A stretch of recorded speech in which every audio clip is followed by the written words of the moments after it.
Bonjour, bienvenue sur Radio Clé de Vie, la radio du développement personnel. Et vous le savez, depuis certaines semaines, vous êtes avec Paul Pironnet et moi-même sur cette superbe émission qui est tout simplement Comment j'améliore ma vie avec Paul Pironnet. Bonjour Paul.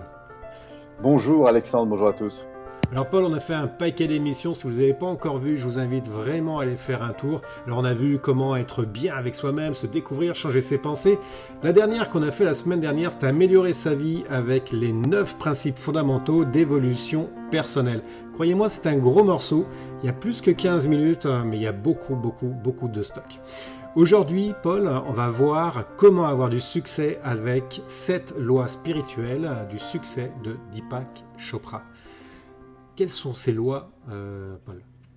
Alors, d'abord, qui est Deepak Chopra, c'est un homme qui est un Indien, qui est passionné de médecine, notamment de médecine ayurvédique, et qui est effectivement très connu, enfin qui est aujourd'hui très connu, notamment autour de différents livres, mais notamment celui un des premiers best-sellers, je crois, importants qu'il a fait, c'est les 7 lois spirituelles du succès.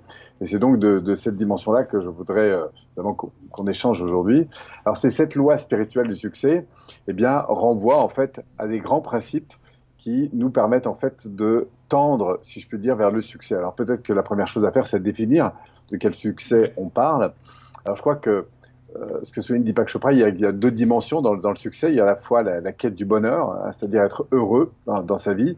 Et puis, il y a aussi le fait d'avoir une vie qui réponde en termes d'environnement à ce à quoi on aspire, c'est-à-dire la capacité à aller faire ce qu'on veut faire pour obtenir ce qu'on veut obtenir. Et donc ça, c'est plus du travail de stratégie, des modalités de comportement, en fait, finalement, à développer. Donc on a un axe bonheur qui serait plus centré sur la prise en compte de qui nous sommes, de la manière dont nous aimons vivre, c'est-à-dire c'est la prise en compte au fond de nos valeurs, nos aspirations, nos besoins, le qui on est, c'est-à-dire quelles sont nos sensibilités, et puis à partir de ce qui on est, bien de trouver l'environnement qui permettra de répondre le plus possible à ce à quoi on aspire profondément dans notre vie. Voilà. Et donc ces 7 lois, elles sont intéressantes parce qu'elles ont été pour moi en tout cas un éclairage important pour dans maintes situations de la vie, redonner du sens en quelque sorte aux choses. Alors cette loi, je peux peut-être déjà en faire un tour rapide, puis après on peut revenir sur chacune de ces lois. La première, c'est la pure potentialité.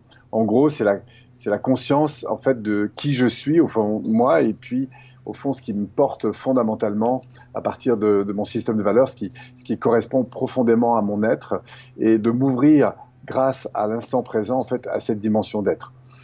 La deuxième loi, c'est qu'au fond, à partir de cette pure potentialité, je vais être amené à donner. C'est la loi du don, c'est-à-dire cette faculté que nous avons d'exprimer, de faire passer au monde en quelque sorte cette sensibilité de donner, car le grand principe, c'est que plus vous donnez, plus vous recevez, et donc tout est affaire en quelque sorte d'échange. Et puis après, on arrive à la troisième loi, après c'est la loi du don, c'est la loi du karma. C'est une loi qui en fait, nous renvoie à la manière dont nous faisons les choses, c'est-à-dire aux fonctions des résultats que nous avons. En fait, la situation n'est jamais à évaluer dans son résultat, mais sur la manière dont on fait les choses. Et en quelque sorte, après la loi du don, la question, c'est au fond dans quelle forme je vais donner, c'est-à-dire dans quelle attitude je vais me mettre. Et c'est principalement cette condition de loi, de cause à effet, qui est en fait soulignée dans cette troisième loi, la loi du karma, et qui consiste à montrer que tant que j'ai un problème qui me revient, c'est que probablement j'ai à travailler sur la forme à mettre en place pour justement avancer.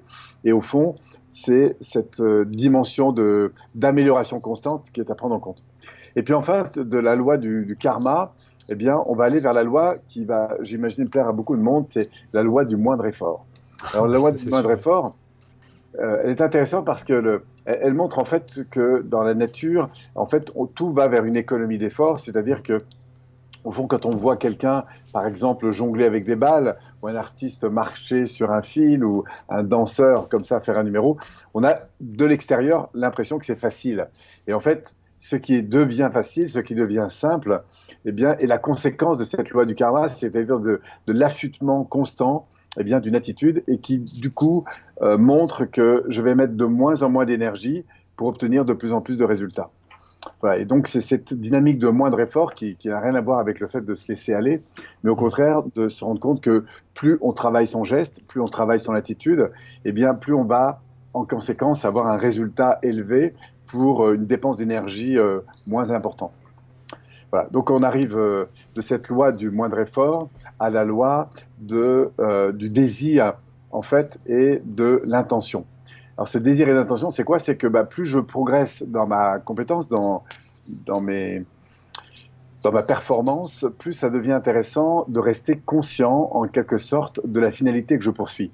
C'est-à-dire, au fond, quelle que soit ma réussite sociale, professionnelle, familiale, au fond, quelle est la finalité que je poursuis derrière? Où est-ce que je vais? Qu'est-ce qui est important au final pour moi? Quelles sont les valeurs, les rêves que je poursuis? Et c'est ça, cette loi à la fois du plaisir, enfin du désir, pardon, et de l'intention, hein, c'est de rester toujours le plus possible centré sur cette finalité que je poursuis. Et puis enfin, de cette finalité que je poursuis, cette intention, eh bien, on arrive à une autre loi qui, ça peut être un peu paradoxal, mais c'est la loi du détachement. Donc, à la fois dans l'intention, on nous invite à être connectés à ce à quoi on aspire au final, et en même temps, dans cette sixième loi, eh bien, Deepak Chopra nous invite à nous lâcher à l'égard de ce qui se présente à l'égard de notre environnement, c'est-à-dire c'est ce fameux lâcher prise.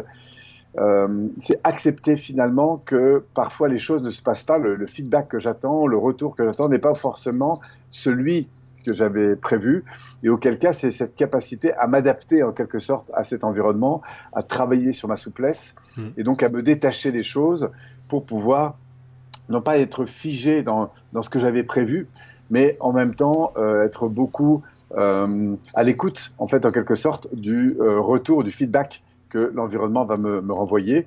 Ce qui, au fond, si je cherche, par exemple, à convaincre une personne d'un projet, je peux être complètement entier, bien connecté à la finalité qui est la mienne, mais en même temps, eh bien, d'être parfaitement en adéquation, en quelque sorte, pour pas dire en équanimité, en quelque sorte, avec le retour, c'est-à-dire en détachement complet avec le feedback qui me revient. Et après tout, si ça fonctionne, c'est super, mais si le retour n'est pas là, ça, c'est super aussi. Et donc, cette loi du détachement, elle va peu à peu nous conduire à une dernière loi, qui est la septième loi, qui est cette loi du dharma, qui est en fait une loi qui consiste à montrer, selon Deepak Chopra, que si nous sommes en quelque sorte sur cette planète, c'est qu'il y a une raison. Comme tout ce qui est vivant a sa raison d'être, et bien au fond, nous avons notre propre raison d'être. Et à partir de là, de rentrer dans la conscience de ce pourquoi nous sommes là, quelle est la raison pour laquelle nous sommes venus ou descendus sur cette terre. Et c'est une quête évidemment qui n'a pas une réponse comme ça en une fois, mais c'est quelque chose qui est en permanence peut-être étudié, écouté, intuitivement suivi. C'est retrouver au fond ce sens profond de la raison pour laquelle je suis là sur cette planète. Donc ces sept lois, en fait, sont extrêmement complémentaires. Alors si on revient un petit peu sur, donc je rappelle très rapidement, la loi de la pure potentialité, c'est la première, le qui je suis dans mon être profond. Ensuite, qu'est-ce que je vais exprimer? C'est la loi du don.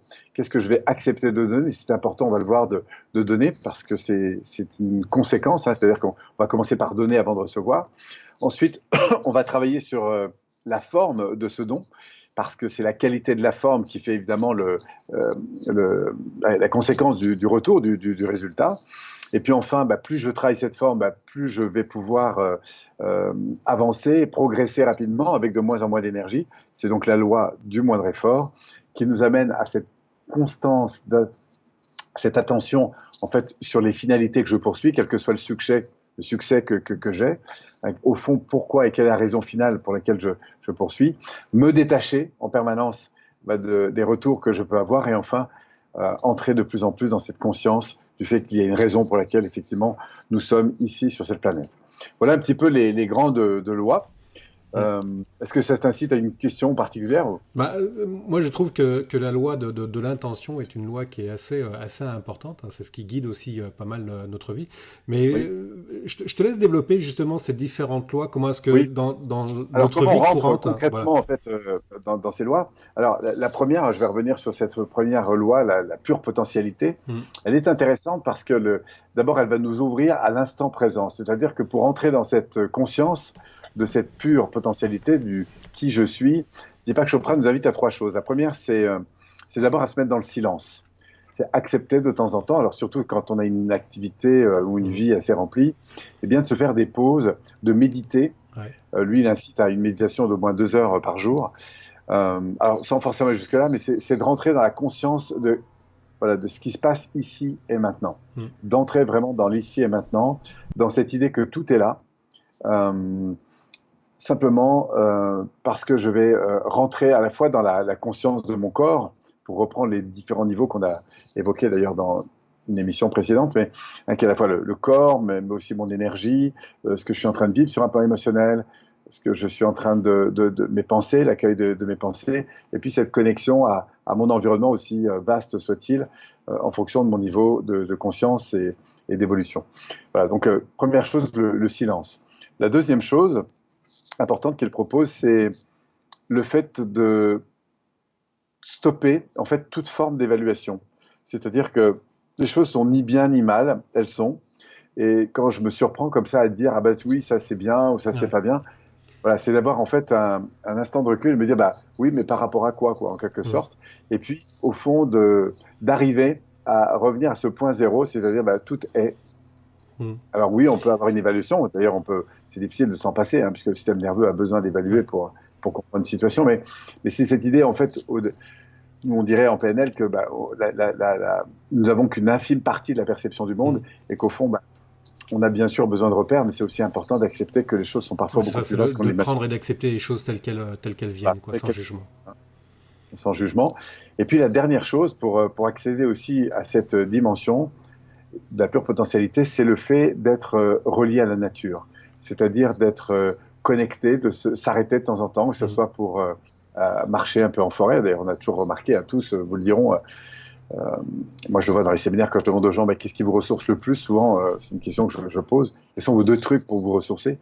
Eh bien on a 8 fois sur 10 une connexion avec la nature, c'est-à-dire ce moment où je vais m'arrêter et entrer en lien avec le vivant.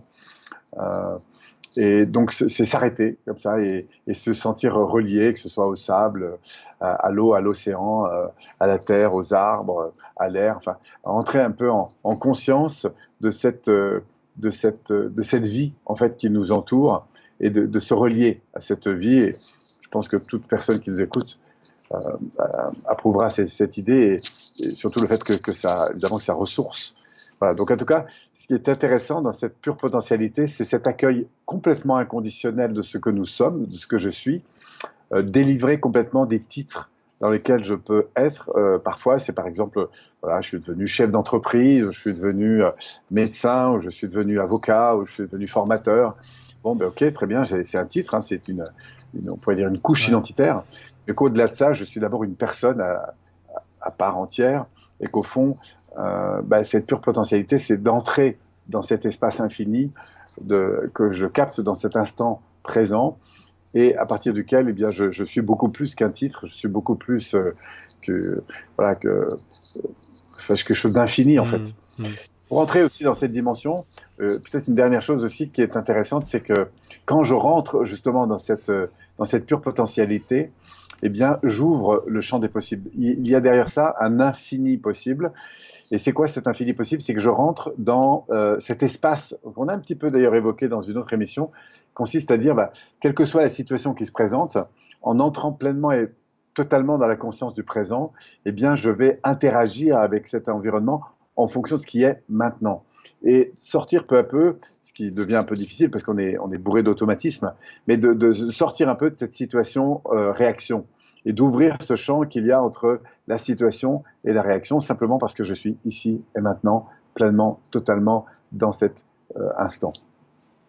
Voilà un petit peu ce qu'on pourrait dire sur la loi numéro 1 qu'il propose. Et évidemment, c'est quelque chose qui n'est jamais fini, mais c'est quelque chose sur lequel je peux me ramener en permanence, en fait. Voilà, cet instant présent, et aussi de sortir justement un petit peu de ces automatismes pour rentrer dans un espace, évidemment, de liberté plus élevé. Voilà un petit peu ce qu'on peut dire rapidement sur la loi de cette pure potentialité. Alors, si on revient maintenant sur la deuxième loi, qui est la loi du don, eh bien, c'est intéressant de se rendre compte que très souvent, nous sommes un peu en attente. C'est-à-dire, ah, moi j'aimerais bien, moi je suis prêt à donner, mais j'ai d'abord besoin qu'on m'écoute avant que. Et ça, on s'aperçoit que c'est un frein énorme pour beaucoup de gens. C'est un peu inconscient, bien sûr, hein, mais qui est que moi, j'attends qu'on me considère un peu avant que je me mette à considérer les autres, quoi, en gros. C'est par exemple, on le voit dans les mécaniques relationnelles, qui est un domaine qui m'intéresse beaucoup. Quand on a quand on a à faire face à une situation où on est en divergence de point de vue, eh bien la tendance, par exemple, que nous avons, c'est d'abord de défendre son point de vue avant de prendre en compte celui de l'autre, de le reformuler et au fond de valider avec l'autre qu'on a bien entendu le sien. Je parle vraiment de situation de divergence de point de vue, hein, où on va avoir ce réflexe un peu mais si, mais non, mais si, mais non. Et là on voit. Oui. On est un petit peu dans la communication non violente. Hein. Oui, bien sûr, ce sont des grands principes de communication non violente, hein, qui consistent d'abord à apporter de la considération à l'autre, c'est-à-dire d'être en don. En don, ça veut dire, dans cette dimension, on retrouve un peu la dimension 2 de l'énéagramme, hein, c'est-à-dire cette conscience du fait de servir, et qu'au fond, plus je vais donner. Alors, il y a le fait de donner en attendant quelque chose, hein, qui est là, on est dans faire quelque chose pour au fond avoir. Et là, on sortirait un petit peu de la loi du don. Et puis, il y a le don total, le pardon total. D'ailleurs, c'est pour moi, au final, l'élément le plus fort. Hein, le don que je fais à l'autre pour plus de vie, pour plus de différence, pardon. C'est pardon total. Eh bien, ce don, c'est quelque chose qui est tout à fait différent parce que à ce moment-là, si je suis par exemple un chanteur, je vais chanter. Je n'attends pas de retour. Je chante avec le cœur. Voilà, si j'anime des séminaires, j'envoie. Si je fais des conférences, c'est la même chose. C'est-à-dire, je fais passer mon message. Si je suis médecin, je peux être bien sûr un très très bon médecin, mais dans ma relation à l'autre, il y a une dimension de don qui est un don de présence, qui est un don d'énergie, qui est un don émotionnel, qui est un don de conscience, qui est un don de sensibilité. Et là, on va bien au-delà du geste, du savoir-faire, hein, du médecin, de l'avocat, du formateur. Donc, c'est ça, cette dimension de don. C'est un don complètement inconditionnel. Hein. Voilà, alors, il est d'abord inconditionnel, et puis il rejoint aussi le conditionnel, hein, parce qu'après tout, ça va avec. C'est-à-dire qu'on peut être évidemment dans l'accueil inconditionnel de l'autre, dans le fait de donner par pur plaisir de donner, et en même temps, on peut être aussi attentif au fait de donner de l'attention sur la manière de faire, la manière d'être, la manière de... Voilà. En tout cas, ce qui est très intéressant, c'est qu'on se rend compte qu'il y a au fond un équilibre parfait entre le don et le recevoir. Et que quand quelqu'un, par exemple, on peut parfois admirer une personne parce qu'elle a une belle voiture, un beau business, elle gagne de l'argent, elle voyage beaucoup, elle fait des conférences et elle est ovationnée de beaucoup de monde, elle est aimée. Et en fait, la réalité, c'est que probablement que si elle a ce retour, c'est quelque part, elle donne, d'une manière ou d'une autre. Si on prend un joueur de foot qui gagne énormément d'argent, alors on peut après ne pas être d'accord avec ça, mais la réalité, c'est que si on lui donne autant d'argent, c'est que évidemment, par sa présence, par son jeu, par l'image qu'il génère, eh bien, il donne et il apporte aussi à un grand nombre de personnes. Voilà, donc il y a cette loi constante sur laquelle revient Deepak Chopra, qui consiste à montrer que dans la nature, eh bien, la loi du don, c'est commencer par donner avant d'aller recevoir. Et c'est intéressant de se dire aussi que si on cherche de l'attention de la part des autres, c'est intéressant de commencer par donner. J'aime bien cette phrase du paysan qui me rappelle toujours, écoute Paul, si tu veux récolter de l'orge, si tu veux récolter du blé, si tu veux récolter des carottes, faut que tu commences par les semer d'une part, mais aussi que tu acceptes de les arroser, de les faire pousser, et un jour tu récolteras les fruits de ce que tu as donné finalement. Mais voilà, commençons par donner avant de recevoir. Voilà, c'est ça qu'on peut dire un peu plus là, sur cette deuxième loi. Alors, la loi, la troisième loi, hein, qui est la loi du karma. Alors, le karma, ça fait souvent résonner beaucoup les gens quand j'en parle comme ça en soirée. Ouais, qu'est-ce que c'est que le karma pour que nos auditeurs comprennent bien? Alors, la loi du karma, les gens associent plein de choses à ça. Pour moi, le principe fondamental de la loi du karma, c'est vraiment la loi de cause à effet. C'est-à-dire que on a vu la loi du don, ça c'est bien, il faut donner, et après on va travailler la forme de ce don. Travailler la forme de ce don, c'est aussi être conscient de la manière dont je fais les choses, la manière dont je vais communiquer, la manière dont je vais dire bonjour, la manière dont je vais vivre. Donc ça revient vraiment à nos rituels. C'est-à-dire que tout rituel conditionne des résultats. Et qu'au fond, quand on a une difficulté, on la situe parfois, cette difficulté, dans le résultat, le problème d'argent, le problème de conflit, le problème de manque d'énergie, le problème de je sais pas quoi. Mais en fait, la réalité, c'est que ce résultat, il découle d'un comportement. Et c'est ça la loi du karma. C'est cette idée que tant que je n'ai pas obtenu ce à quoi j'aspire, ou tant qu'un problème n'ait pas été résolu dans ma vie, eh bien, tant que j'ai pas fait ce qu'il fallait pour le résoudre, eh bien, ce problème va me revenir. Et donc, au fond, il y a cette idée que le monde est là pour m'aider à grandir, et que, au fond, grandir, c'est travailler l'expression de ma forme. Alors, dans les industries, on parle de kaizen, c'est-à-dire d'évolution constante.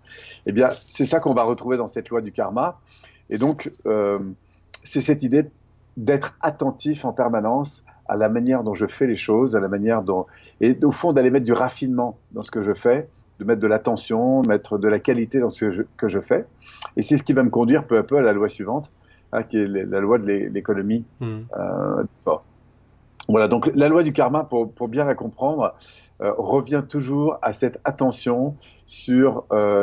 bien sûr, le résultat, qu'est-ce que j'ai, quels sont les feedbacks et les retours que j'ai, et au fond, comment j'ai participé à ça. Donc, c'est une loi aussi de responsabilité. Justement, oui, c'est vraiment quelque chose qui te permet d'être responsable dans les actes que tu fais au quotidien. Voilà, c'est la première chose, effectivement, dans cette loi du karma, c'est tant que je remets la responsabilité à l'extérieur, d'abord, je suis en perte de prise de pouvoir. Quand je dis pouvoir, c'est pas le pouvoir dominant, hein, c'est un pouvoir d'action, de créateur. Et donc, c'est de reprendre cette responsabilité sur ce qui m'arrive, et du coup, de m'ouvrir à des possibilités de grandir à partir du moment où je reprends la responsabilité de mes actes, et surtout de leurs conséquences. Voilà. Ce qui, peu à peu, en travaillant encore une fois ce geste, cette attitude, eh bien, va me conduire à cette loi du moindre effort. Alors ça, c'est intéressant, la loi du moindre effort. Hein, c'est-à-dire que dans la vie, dans toute situation qu'on démarre, au début, on met toujours plus d'énergie qu'on va en mettre par la suite. C'est un peu comme aller courir, hein, quand on est au fond de son canapé, c'est un peu compliqué, parce qu'il faut se lever, il faut mettre en route, faut mettre ses chaussures, voilà, c'est toujours un petit peu difficile. C'est comme un démarrage en vélo, hein, les premiers coups de pédale sont les plus durs. Et bien, quand vous démarrez en fait un nouveau projet, quand vous changez de strate en matière de développement, et bien du coup, on est confronté à des problèmes qu'on n'avait pas encore.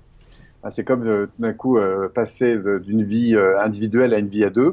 On est confronté à des situations qu'on n'avait pas. Si on décide, par exemple, d'évoluer dans le monde immobilier, on se retrouve avec des questions, des problématiques qu'on n'avait pas avant, etc. Et donc, du coup, on va devoir continuer, grâce à cette loi du karma, et bien du coup, à apprendre et à affûter, en fait, en quelque sorte, notre réaction à cet environnement. Et plus on va travailler ce geste, plus on va développer notre expertise, plus du coup, on va obtenir des résultats avec de moins en moins d'énergie dépensée. Et donc, du coup, avec le temps, il y a un phénomène d'accélération qui va se faire, un phénomène de progression. Et du coup, on va gagner de plus en plus en matière de résultats en dépensant de moins en moins, ce qui veut dire que, c'est d'ailleurs une belle façon d'évaluer où on en est, c'est de se dire, au fond, dans ma vie, si je regarde à 6 mois avant ou à 1 an avant, est-ce que finalement j'ai évolué? Est-ce que j'ai évolué dans ma manière de vivre? Est-ce que j'ai évolué dans ma manière d'interagir avec mon couple? Est-ce que j'ai évolué sur mes finances? Est-ce que j'ai évolué dans le travail que j'ai avec mes clients, par exemple, avec mes équipes? Bref, chacun là peut identifier où il en est, mais c'est ce gap de progrès qui, au fond, ça va, on est toujours en lien? Oui, tu es juste figé en fait. D'accord. Donc ce gap de progression, il s'évalue en fait à travers cette dimension du moindre effort. Et au fond, c'est ce qui va faire après que l'expertise me fait gagner de plus en plus, puisque du coup, aux yeux des personnes, les gens ont l'impression que c'est facile. C'est vraiment facile. Et c'est vrai que ça va devenir de plus en plus facile, mais la réalité, c'est qu'il y a beaucoup de travail pour que ça devienne facile. C'est ça la loi du moindre effort. Hein. C'est l'idée que j'ai dépensé donc de moins en moins d'énergie, de temps, d'argent, de pensée pour finalement un résultat plus élevé. Est-ce que c'est en rapport justement avec le cerveau qui va au plus simple aussi? Est-ce qu'il y a un rapport par rapport à ça? effectivement, si on regarde dans le cerveau d'un enfant, par exemple, hein, il y a des milliards et des milliards de connexions quand il se fait. Puis après, à partir du moment où il commence à évoluer, 6 ans, 7 ans, 10 ans, eh bien, le cerveau, lui, va privilégier certains circuits et donc éliminer les autres. Et c'est ainsi dans toute la nature, c'est-à-dire qu'il y a une économie d'énergie.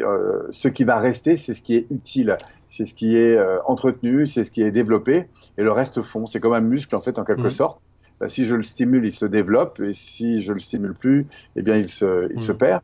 Et en fait, si on reprend vraiment dans la stratégie du moindre effort, imaginez que vous apprenez à marcher sur un fil. Au début, votre cerveau, il est obligé de gérer consciemment des informations et qui font que, comme j'ai pas été habitué encore à le faire, eh bien, je suis obligé voilà, j'ai un nombre d'informations que je peux gérer consciemment, qui est en gros de 6-7 informations simultanément. Et puis, à force de travailler, de marcher sur ce fil, eh bien, mon cerveau, lui, vient développer tout un ensemble de connexions, de réactions comment dirais-je, en microsecondes, hein, en millièmes de seconde, qui vont passer par le système nerveux directement. C'est-à-dire que c'est plus ma tête qui est en train de réfléchir, mais c'est mon système nerveux qui réagit de plus en plus. Et du coup, ça va faire que je vais accéder à de plus en plus de compétences sur ce fil. Et après des années, évidemment, je ferai des choses qui sont incroyablement surprenantes pour la plupart des gens, parce que j'aurais beaucoup, beaucoup travaillé. C'est un peu la même chose avec un instrument de musique, avec une langue, avec tout ce qu'on veut. Ouais, tu acquiers l'expérience et puis ça devient presque inné. Et du coup, ça devient inné parce qu'il y a une intelligence qui se met au service évidemment de l'intégration et de la gestion de la situation en donnée, et qui fait que du coup, on gère une masse d'informations avec un niveau voilà, on a toujours, en termes de conscience, on est toujours en train de gérer 3, 4, 5, 6, 7, 8, 9 paramètres plus ou moins en même temps, consciemment, en fonction de la situation.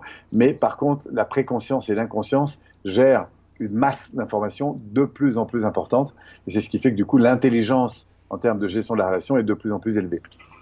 Si vous prenez un pilote, par exemple, quand il commence à piloter un avion, voilà, et puis après, il va commencer à faire de la voltige, par exemple, ça demande de la gestion de paramètres de plus en plus importants. Si après, il vole sur un Alpha Jet ou sur un avion à réaction, tout simplement, eh ben c'est la même chose. C'est pour en arriver là, il va falloir beaucoup d'entraînement pour justement gérer des masses d'informations de plus en plus importantes. Voilà, donc c'est ça qui va faire qu'on fait les choses avec de plus en plus de simplicité, de facilité. D'où cette loi du moindre effort. Donc, après la loi du moindre effort, eh bien, quand on évolue dans sa performance, hein, quel que soit le métier, quelle que soit l'activité, prenons quelqu'un qui va de plus en plus loin dans la musique, qui va de plus en plus loin dans le sport, qui va de plus en plus loin dans son métier, son entreprise, eh bien, il y a une question qui reste toujours très importante, c'est cette loi de la finalité. C'est-à-dire, au fond, quelle est ma véritable intention et quel est mon profond désir. Après quoi je cours, en fait? Parce que à force de gagner, ça peut être dans le sport, par exemple, eh bien, je gagne, très bien. Mais quand je suis arrivé numéro 1 mondial, au fond, c'est quoi la finalité qui est derrière? Quand je commence à gagner beaucoup d'argent et à gagner de plus en plus d'argent et de plus en plus d'argent, de développer cette performance à presque outrance, la vraie question, c'est quoi, au fond, la finalité qui est derrière? Donc, c'est cette question-là qui est intéressante et sur laquelle nous ramène en permanence dans cette 5e loi, c'est cette conscience au fond de ce que sont mes désirs et mes intentions, et du coup de rester connecté justement à cette petite voix intérieure qui nous rappelle en permanence quels sont nos rêves, quelles sont nos intentions au final, qu'est-ce qui est important. Et dans cette loi de l'intention, on s'aperçoit que, on dit toujours que c'est là où l'intention va que le corps passe en fait en quelque sorte, hein. Et donc, c'est l'idée de se dire, au fond, à force de réussir, ça c'était la loi précédente, hein, du coup, je m'installe dans un certain confort. Ouais. Mais la réalité, c'est quoi mon intention derrière? C'est vers quoi j'ai envie d'aller, vers quoi j'ai envie de grandir de plus en plus. Et c'est derrière cette loi de l'intention et du désir, au fond, qu'on est appelé à continuer à évoluer vers ce qui nous convient de plus en plus.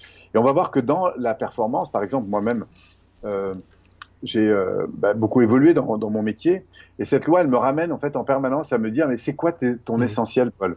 C'est-à-dire que c'est super stimulant d'aller faire des séminaires, de faire des conférences un peu partout, de rencontrer beaucoup de gens, mais c'est quoi ta finalité quand tu voilà. Et donc du coup de me ramener en permanence la conscience des choses. Par exemple, il y a quelques années, j'ai commencé à faire ce qu'on appelle des séminaires avec des grandes salles. Ouais. Pourquoi? Parce que je me suis dit, bon, c'est vrai que c'est bien, j'ai plutôt dans l'année des groupes que je privilégie autour de 12, 15, 20, 20, 25 personnes.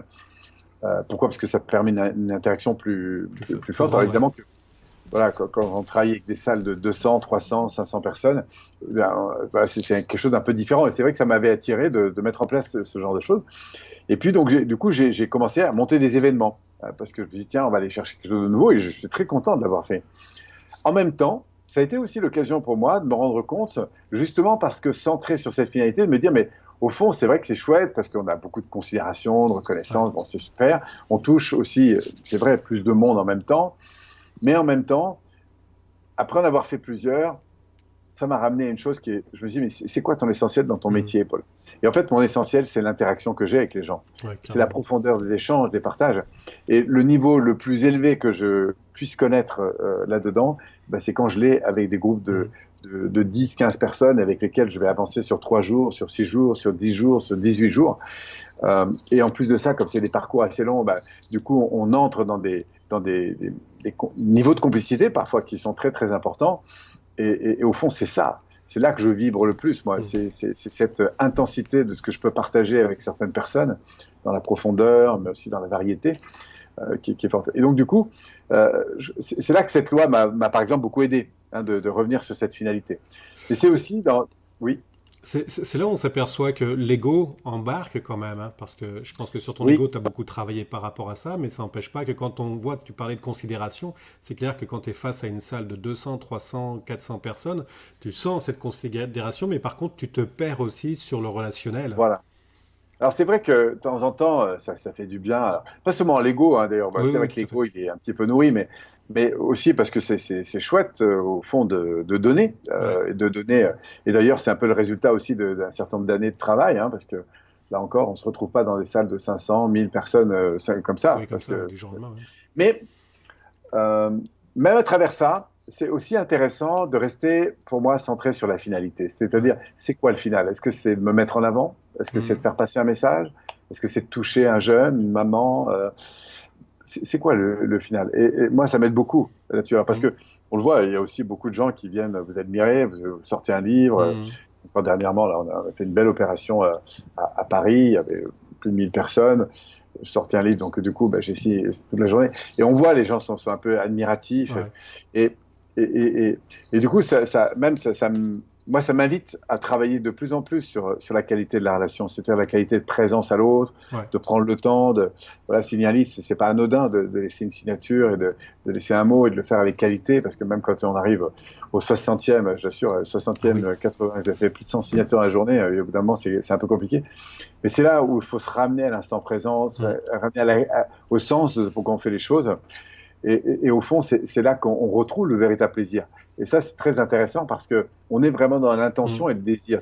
C'est quoi le désir que je prends à manger, à Mhm. signer un livre, à accueillir un enfant, à gérer un conflit? C'est quoi cette finalité-là? Et il y a quelque chose de très grand pour moi dans cette dimension d'attention. Alors, si ceux qui nous écoutent ont envie Mhm. d'avancer dans cette dimension, moi, ce que je les invite à faire, c'est des listes. Hein, Mhm.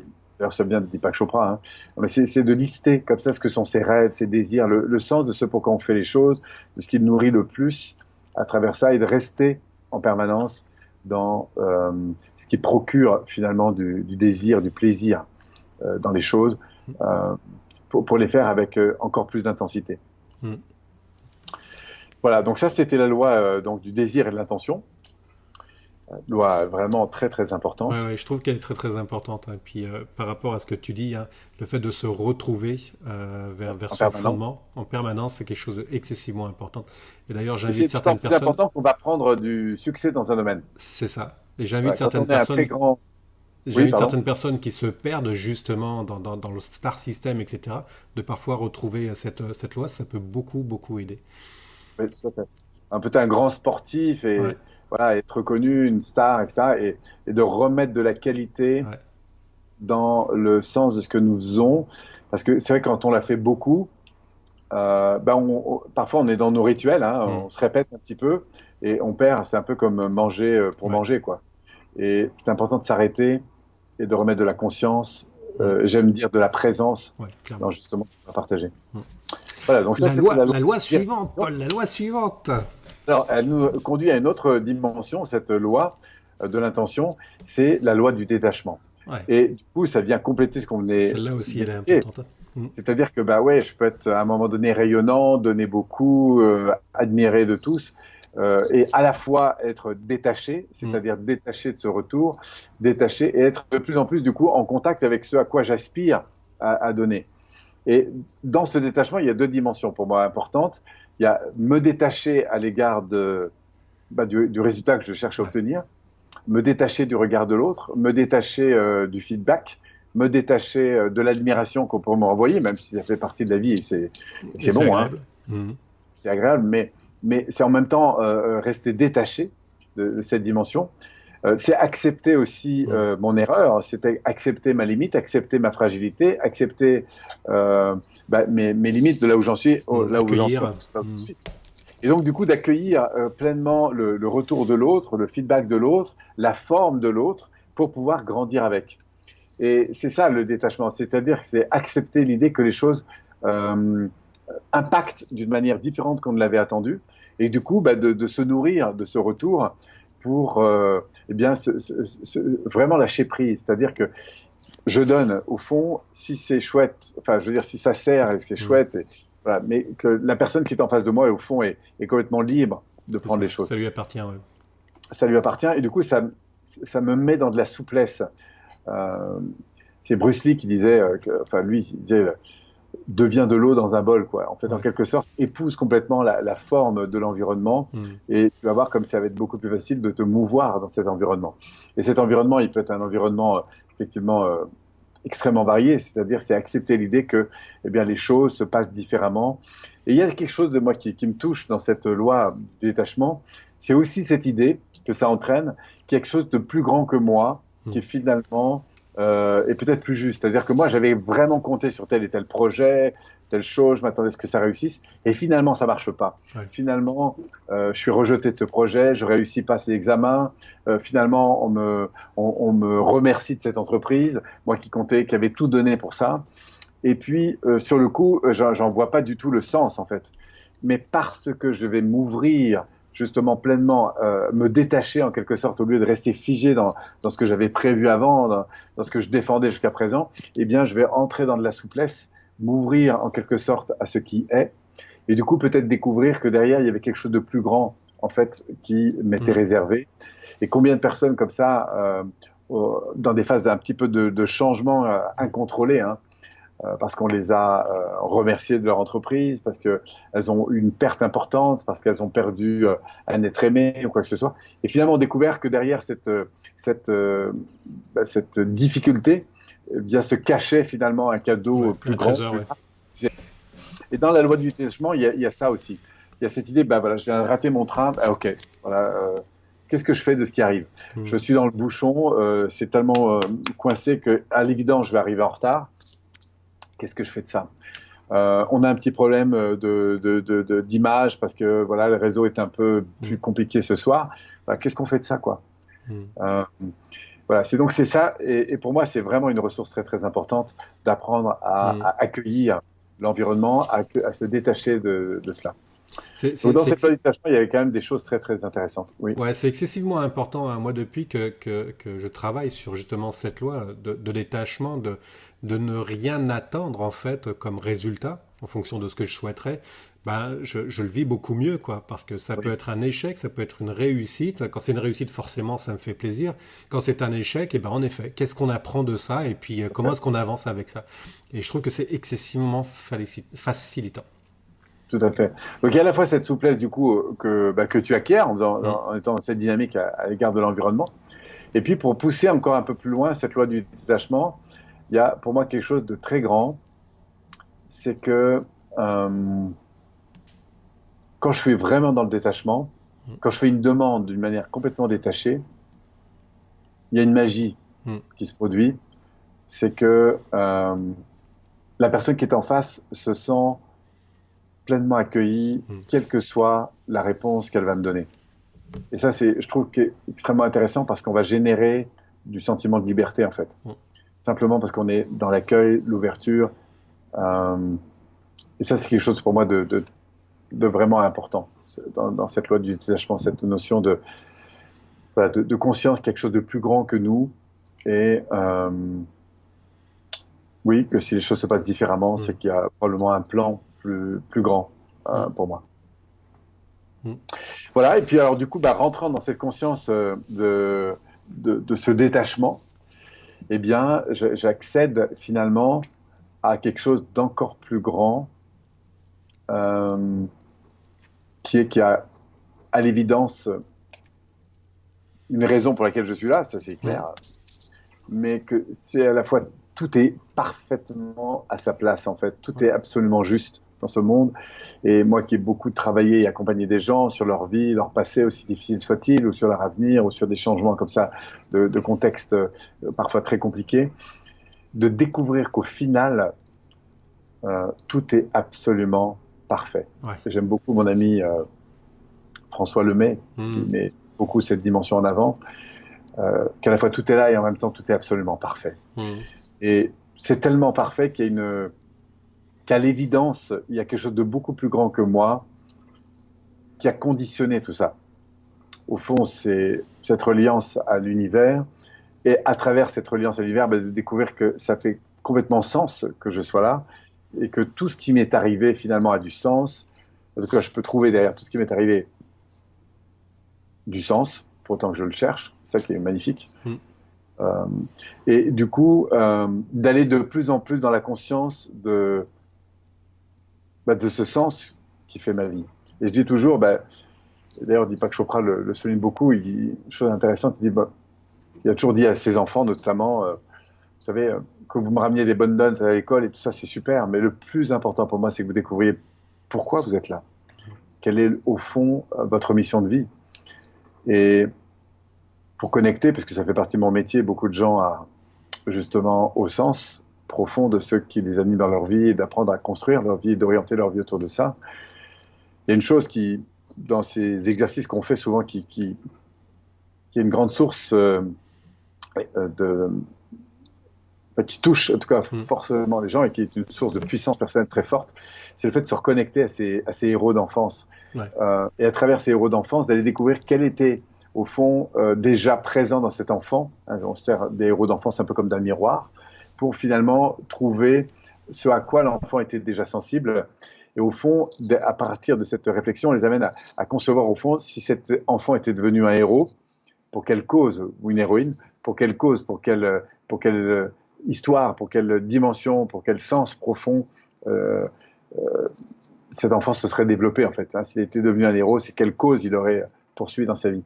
Et il y a quelque chose de très intéressant là-dedans, c'est-à-dire que quand on ouvre ce champ, eh bien, et même quand on a 40 ans de vie ou 50 ans plus tard, et qu'on se reconnecte en fait à cette vibration, eh bien, il y a quelque chose de très fort qui se produit, c'est qu'il y a une puissance de présence, une puissance d'amour, j'ai envie de dire, qui propulse vraiment la personne sur cette conscience en fait qu'elle est là pour quelque chose, qu'elle est entraînée par quelque chose de beaucoup plus grand.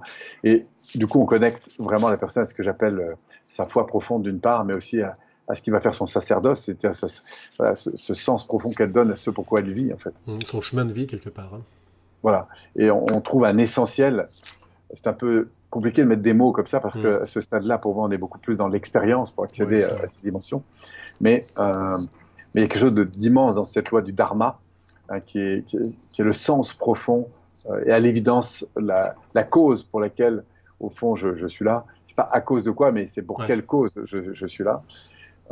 Et que plus je vais rentrer dans cette dimension, plus je vais m'élever dans cette dimension, qui encore, je le rappelle, c'est pas une réponse comme ça qui vous arrive une fois, c'est des prises de conscience, c'est des évidences en fait, plus que des prises de conscience. Mais c'est quelque chose d'extrêmement nourrissant en fait pour tout être humain qui connecte de plus en plus à cet essentiel. C'est vraiment des moments, c'est ce qu'on appelle des sauts quantiques, quand on bascule comme ça dans la conscience.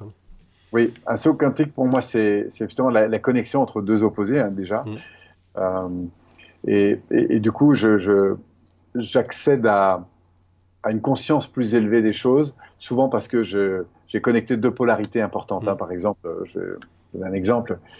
J'ai perdu ma maman quand j'étais enfant. Alors, à l'évidence, j'ai eu de la perte. Mais quand je vais aussi chercher le gain que j'ai eu à travers ça, il y a un moment donné où je vais être connecté, que ce soit physiquement, énergétiquement, émotionnellement, mentalement et même spirituellement, à deux choses. C'est-à-dire que je vois à un moment donné je vis, je sens, je ressens autant d'éléments positifs à cette situation que d'éléments négatifs. Et comme c'est à un moment donné, je ne sais plus dire en fait si c'est bien ou mal. Et là, à un moment donné, du coup, je change. C'est ça le saut quantique. C'est d'abord, ça prend un sens immense, cette histoire. Et en même temps, je me sens en parfaite paix, en fait, avec cet événement qui a été, à un moment donné, difficile. Et donc, dans lequel j'ai pu osciller entre des fois des moments de tristesse, des fois des moments de bonheur. Et quand j'ai connecté à ces deux polarités, eh bien, du coup, il y a une espèce de prise de conscience de quelque chose de beaucoup plus grand, plus élevé, et qui me met à la fois en paix et en amour. Et c'est ça pour moi ce qu'on appelle un saut quantique, c'est-à-dire qu'il y a tout d'un coup une réalité plus grande en fait qui se présente et qui du coup me met dans un acte et une posture d'amour immense, particulière, immense. Ouais, c'est ça, y a et qui fait que du coup après j'ai plus de jugement sur les choses.